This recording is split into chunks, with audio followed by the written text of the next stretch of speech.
So here we have the two parts of a cupboard door hinge. The hinge arm itself is, as you've seen, set back into the door, into its little recess there. So that's simply pushed in, and normally the door would be off at this stage. I'm just doing this way for the purposes of the video, and that's screwed in to the holes which are usually provided. You may have to drill your own with the use of a little pilot hole. Have a look at our page on pilot holes and countersinking. So that's screwed into position. Now what is important is that the back of this hinge edge is absolutely parallel to the edge of the door, so that the hinge arm is exactly at 90 degrees to the door of the cupboard. That's very important to get the door opening properly. So we'll screw that into position and move the arm out of the way.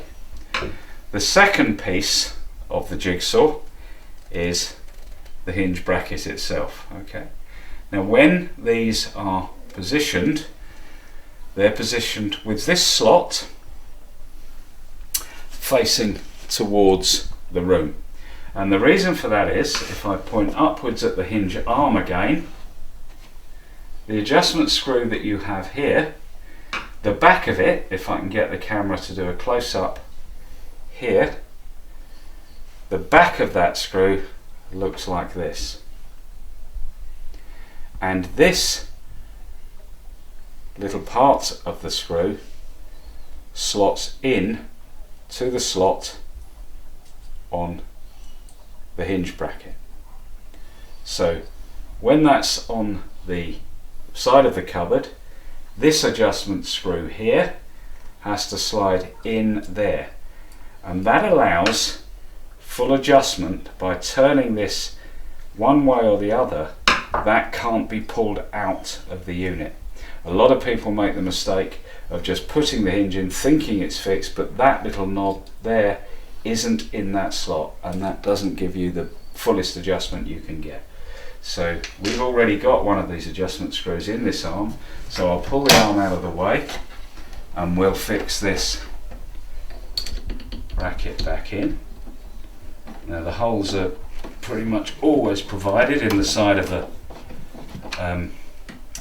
cupboard for these screws, and of course these are the screws that you would undo when the bracket is in place to move this hinge up or down. I think you'll see that, you've seen that earlier in the video for the height adjustment of the door. Okay, and you can see that will move up or down. Okay, now we know that we've set the other door in the middle, so we're going to set this one in the same place. Okay. And as I've said, the arm then slots into the screw, the adjustment screw at the back, and then this adjustment screw, make sure that that slides into its slot. And you can tell whether it's in the slot simply by pulling on the hinge, and you'll feel that that's been caught in the slot, so there's no problem at all. And then we tighten up on the retaining screw at the back. So that cupboard door is now solidly fixed. So they're the parts of the door, and once it's in position like that, you start the adjustment. You can see that by taking this door off, I've actually dropped that down just a touch on its hinge. So we'll get on and adjust that back properly, and that's how a kitchen cupboard door hinge is put together and how we adjust them. We hope you've enjoyed the video.